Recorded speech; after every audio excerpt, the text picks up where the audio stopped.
Imagine holding a bottle cap worth a lifetime of freedom. Not a lottery ticket, not a stock certificate, just a tiny piece of metal under a glass bottle cap. And for one night, it changes everything. You go to bed believing you are rich. Then morning comes, and the company that made the promise tells you it had all been a lie. Their answer to your ruined dream is an apology. And $18. In May of 1992, Pepsi launched a promotion designed to make one ordinary person a millionaire. It should have been brilliant. One winning number, one lucky bottle cap. Instead, a catastrophic failure printed the winning number not once, but hundreds of thousands of times. Overnight, Pepsi appeared to owe the people of one country $32 billion. What followed was rage, riots in the streets, trucks burned to the ground, and one of the most devastating collapses of consumer trust in advertising history. This is the story of the Pepsi 349 disaster. To understand how a bottle cap could push an entire country to the edge, you have to understand what the Philippines looked like in 1992. For Pepsi, this was not some small side market tucked away on a spreadsheet. The Philippines was one of the very largest soft drink markets in the world. A hot, densely populated country where cold soda was part of everyday life.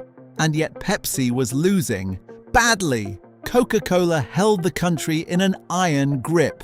Roughly 3 out of every 4 soft drinks sold belonged to Coke. Pepsi, despite years of advertising and celebrity endorsements, was stuck far behind. It was not just losing market share, it was losing cultural relevance. Coke felt local, familiar, unbeatable. Pepsi felt like the challenger that never quite landed a punch. The executives running Pepsi's business in the region had reached an uncomfortable conclusion. Traditional marketing was not enough. More commercials would not save them. Another slogan would not save them. Another smiling celebrity would not save them. If they wanted to crack Coca-Cola's dominance, they needed something more aggressive. Not just advertising, a psychological event. That idea came from a consulting firm in South America, DG Consultores. The firm had already helped run lottery-style Pepsi promotions in countries like Mexico and Chile. Their pitch to Pepsi executives in Manila was simple, elegant, and almost impossible to resist. Turn every bottle cap into a potential jackpot. They called it number fever. And on paper, it was perfect. The genius of Number Fever was that it blended marketing with ritual. Every bottle cap from Pepsi, Mountain Dew, and 7-Up carried a 3-digit number underneath it. Every evening, a winning number would be announced on national television. If the number under your cap matched the number on the screen, you won cash, sometimes a small amount, sometimes more, and for one cap, on one night, the prize would be 1 million pesos. To an outside observer, that might not sound like the kind of money that changes history. But in the Philippines of 1992, 1 million pesos was not just attractive. It was transformational. The country was dealing with poverty, economic instability, and recurring blackouts. Many families were living with very little margin for error. The average worker was earning only a few $100s per year. So when Pepsi put 1 million pesos on the table, it was not offering a bonus. It was offering escape, a new house, schooling for the children, medical security for the family. That is what made Number Fever so powerful. Pepsi was not really selling a drink anymore. It was selling hope with carbonation. And the country responded immediately. When the campaign launched in February of 1992, the reaction was explosive. Sales surged by around 40%. Factories were pushed into overdrive. Bottling plants ran day and night to keep up with demand. Pepsi's market share jumped dramatically, climbing from around 17% to nearly 30%. Within weeks, the campaign had turned into a national obsession. People began collecting caps by the thousands. They stored them in bags, drawers, cupboards, and under their beds. Families checked every cap with trembling hands. Strangers searched through trash piles. The ritual repeated every evening. Buy the bottle. Twist the cap.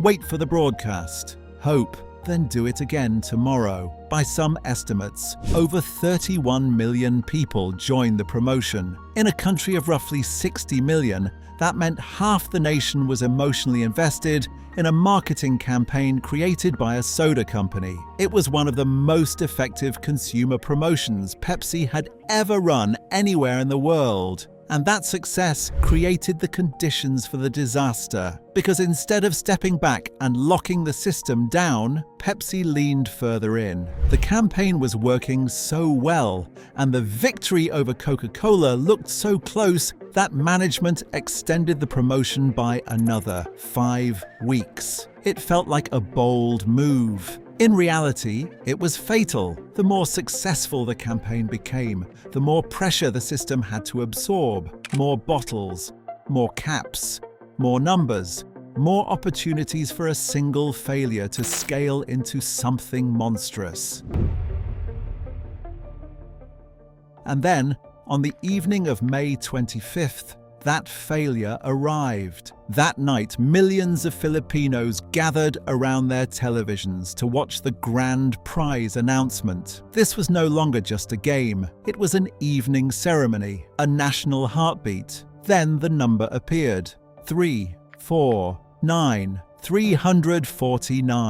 Across Manila and across the islands, people erupted. Families screamed. Neighbors ran into the streets. Relatives embraced each other in disbelief. They had won, or at least they believed they had. Because in Pepsi's corporate offices, the reaction was the exact opposite. No celebration, no champagne, just panic. The campaign had been designed around a tightly controlled list of valid and invalid numbers. Some caps were supposed to be eligible for small prizes. A tiny number were designated for major payouts. And certain numbers were never supposed to be selected as the grand prize under any circumstances. 349 was one of those numbers. In fact, it had been mass-produced. Somewhere between planning and execution, a catastrophic failure took place. A software glitch combined with operational miscommunication resulted in a nightmare scenario.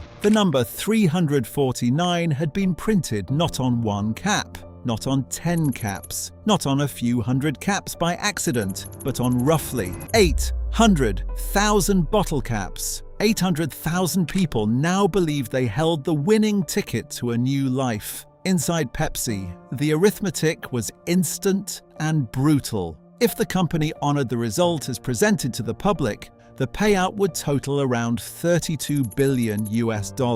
That figure did not just exceed the campaign budget, it exceeded reality. It was vastly more than Pepsi could pay, more than the regional business could survive, more than the company could publicly absorb without detonating a global corporate crisis. There was no elegant solution, no hidden reserve fund, no contingency plan for what happens when your promotion works too well, your controls fail, and your consumers all discover the collapse at exactly the same time. By the end of that night, Pepsi was no longer running a contest. It was standing on top of a live explosive. The next morning, people began arriving at Pepsi offices and bottling plants to claim the prize they believed was theirs. Some came with family members, some came with documents, some came with tears in their eyes. For them, this was not greed. This was the collection of a promise